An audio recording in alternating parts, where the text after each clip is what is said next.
What's going on, everyone? Ains here from Seasoned Gaming, and if you follow the channel, you know that we do a lot with controllers here. So we've done everything from battery options to repairs to long-term reviews and everything in between.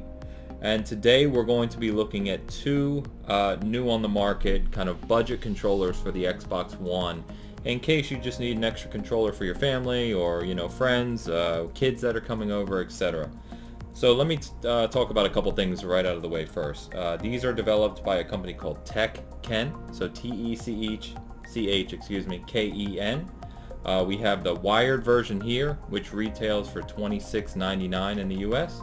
And then we have a wireless version here, which I'll go into, which retails for $39.99. For full transparency as well, if you follow the channel, you know that we don't do any paid promotions here. However, these were provided by the company to me to test and to do this video. However, I'll be very clear that what I'm going to speak to on these controllers is obviously my opinion, has nothing to do with these controllers being provided. So, with that out of the way, you know, as you can see, we've got some other controllers here. The Cyberpunk, Master Chief. I'm actually going to use this Halo 5 lock controller, default Xbox controller, as a comparison point for these controllers and kind of tell you what you can expect out of this budget option. So let's start with the wired controller. So as I said, this is $26.99. You can see it here. It comes with a 7.2, I believe, foot cable, just straight USB, plug it into your PC or Xbox One, and you know, it'll work right out of the gate. This is obviously as simple as can be. You plug it in, blue lights, LEDs around the home button come on here, and you know, it's working. And from a pure functionality perspective, I didn't have any problems. Everything worked as it should.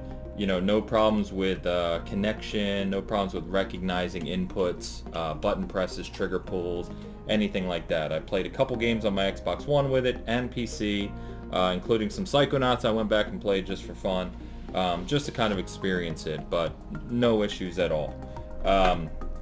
So a couple things it talks about on the box, which you can see here, very, very basic, as you would expect out of a new lower end product replacement for a controller like this.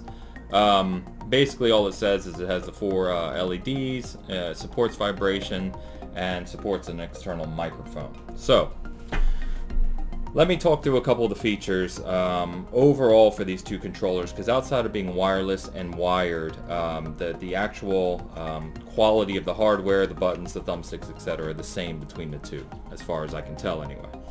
So first things first, start with how it feels in your hand. What you'll notice right away is it is absolutely lighter than a normal Xbox One controller. So you know, that speaks to a little bit of the quality that goes into your, you know, kind of OEM or original manufacturing controllers. And then when you hold it, it feels a little thicker. So one thing I noticed right away is that the thumbsticks, I don't know if you can see that at a good angle, but the thumbsticks sit a little higher on this third-party controller. The rim here is thicker than your default Xbox controller. And so even though the thumbstick's height level inside the base is pretty similar, when you're holding it, it feels a little thicker, a little higher than you'd normally be used to around your hands. And I think these grips are a little thicker as well.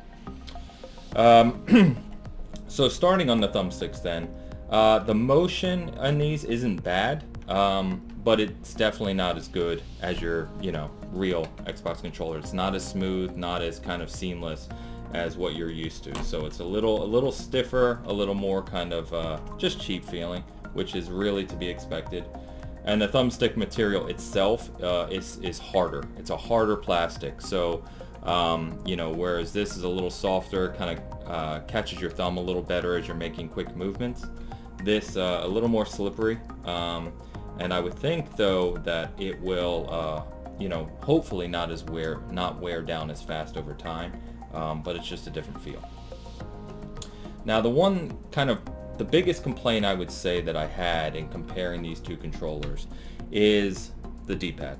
So over years, it's taken these companies a lot of time to get D-pads kind of to be what I would call good, especially for 2D type games.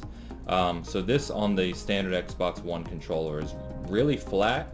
It's got a very mechanical feel to it. You can actually hear the clicking as you move around, right? And so it's tactile when you're trying to do things. What you see on these aftermarket controllers from the third parties like this is much more spongy. So there's no tactile feel here. It doesn't click. It just kind of moves around in one solid piece. And in fact, as you can see, the whole thing kind of pushes in fully. So just the movements, they're just not as precise. And so again, if you're someone who's really focusing on those things for a game like Cuphead or, you know, a tough 2D game, you're probably not going to be using this controller anyway. But again, calling it out. Next would be the buttons. The buttons feel very similar to your, you know, standard controller, except on these, the edges are all rounded off. So as you roll your thumb over the buttons, they feel soft and kind of rounded off to the touch. You don't get that kind of jagged feel. Whereas on these, they're flat on the top, but they're definitely sharp cornered. So as you're, you know, if you're kind of on the side of the button or something like that, it feels a little stiffer, and they're a little higher as well. So a little thicker to the touch than your standard controller. The triggers are about the same actually, as you can hear. They've got that nice click to them, no problems there. I didn't have any problem with the responsiveness or anything else. And then the triggers themselves definitely don't have the same feel. Whereas these are very, very smooth, and it feels kind of the same every time you pull it. These have almost a springy feel to them, almost like you're actually pushing in a spring, and therefore it makes noise, and you know, you can just feel the difference. It's not as smooth as the standard Xbox controller. Other than that, last thing I want to call out from hardware differences is, if you remember when the Xbox One launched for a few years, you had this headset port here. So the older kind of stereo adapter, the older headsets plug into this kind of wide port here, which is a proprietary port for Xbox One. And then over the years, or a few years later, they updated it with 3.5mm head port or headset jack here. Both of these aftermarket controllers only have the 3.5mm. In fact, excuse me, the wireless does not, so we'll get to that in a second. But the wired only has the 3.5mm, so if you've got one of those older headsets, it will not work with this controller. So that's about what I can cover. Like I said, for $26.99, if you're one of those families, or you know, you have lots of kids over, they're playing 4-player games, split screen, and you always need extra controllers for people around the house, these are the types of options that are good. Because, you know, this is $60, this is $27, and yes, it's wired, but it just gives you another option to have around. Or if you have a young kid that likes to, you know, kind of mess things up or not take care of things, that's what these are good for. So I would say, from a third-party perspective, for a budget option, it did everything I expected to. It's definitely better than some I've seen in the past. You know, over the years, we've seen some really crappy third-party controllers. But make no mistake, you're not going to mistake this for an original Xbox One controller. There's absolutely a quality difference between the two. Now, everything I said applies to the wireless one. Now, how this works is, this has an internal battery that has a micro USB port, and it comes with like a 3-foot charging cable. So according to the box, it says that the battery life on this is about 10 hours. Now, I haven't used it long enough to see if that's the case or not. But it did come charged. I had no problems connecting. It comes with a little receiver dongle here, as you can see. So you just put this in your Xbox One or PC. You push this little connection button. The light on it turns on, and the home lights will come on here. And as you can see, it's kind of searching for signal right there. So once it was connected, I will say that most of the time, almost all the time, I didn't have a problem. You know, camera controls, quick button pushes, movements, I didn't have a problem. However, every once in a while, every few minutes or so, there would be a button press or a quick camera movement that just didn't register. And so I tried this on my PC, tried this on my Xbox One, and I experienced the same thing both times. So I think it's just one of those things where, you know, these are not kind of the pinnacle of technology for wireless controllers nowadays. They work very well, but not to the point where you're 100%. And so if you're playing a competitive game, or there's something where you need to just ensure all the movements are what you're expecting, you're not going to want to roll with this. Again, that's usually not who's using these controllers, right? So again, if you're playing family games, split screen, etc., for the most part, overwhelmingly, it'll work just fine. Now, as you could just hear, I did not realize at the time, because I wasn't playing multiplayer games, that this did not have a headset port. And so that is definitely something to be aware of here, that if you're going to be looking for this as a replacement and you're going to party chat or game chat or looking to play online, this wireless version does not have a headset port.